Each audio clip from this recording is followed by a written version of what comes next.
വാവ്, ഇന്ന് കണ്ട ഒരു കിഡിലൻ വീഡിയോ ആണ് കേട്ടത്. ഇതുപോലത്തെ ടീച്ചേഴ്സ് ഒക്കെ ഉണ്ടെങ്കിൽ ഉണ്ടല്ലോ, ആ മക്കളൊക്കെ ലോകം തന്നെ കീഴടക്കും എന്നുള്ളതിന് ഒരു സംശയവും ആർക്കും വേണ്ട. ഇങ്ങനത്തെ ടീച്ചേഴ്സ് ഉണ്ടെങ്കിൽ തന്നെ നമ്മുടെയൊക്കെ മക്കള് ഡെയിലി സ്കൂൾക്ക് പോകും. ഒരു മടിയും അവർ കാണിക്കൂല. ഡെയിലി അവർ സ്കൂളിലേക്ക് പോകും. ടീച്ചർ എന്ന പദത്തിന് അല്ലെങ്കിൽ ആ വാക്കിന് ഈ ലോകത്തിലെ ഏറ്റവും മനോഹരമായ ഒരു അർത്ഥമുണ്ട്. ആർക്കെങ്കിലും അറിയോ? ടീച്ചർ അമ്മ. ഒരുപാട് മക്കളുള്ള അമ്മയാണ് ടീച്ചർ അമ്മ.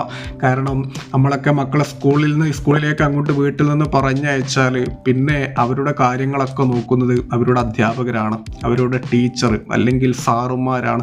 ടീച്ചർ എന്ന് പറഞ്ഞാൽ ടീച്ചറമ്മ എന്ന് പറയുന്ന മഹത്തായ ഒരു വേർഡ് കൂടിയുണ്ട്. എന്താ ഞാൻ പറഞ്ഞത് ശരിയല്ലേ? എന്തായാലും ഈ ഒരു ടീച്ചർക്കൊക്കെ നല്ലത് മാത്രം വരട്ടെ. ആ ഒരു സ്കൂളിൻ്റെ മുതൽക്കൂട്ട് തന്നെയാണ് ഈ ഒരു ടീച്ചർ. വീഡിയോ ഇഷ്ടപ്പെട്ടാൽ ഒന്ന് ലൈക്ക് ചെയ്ത് ഷെയർ ചെയ്യുക.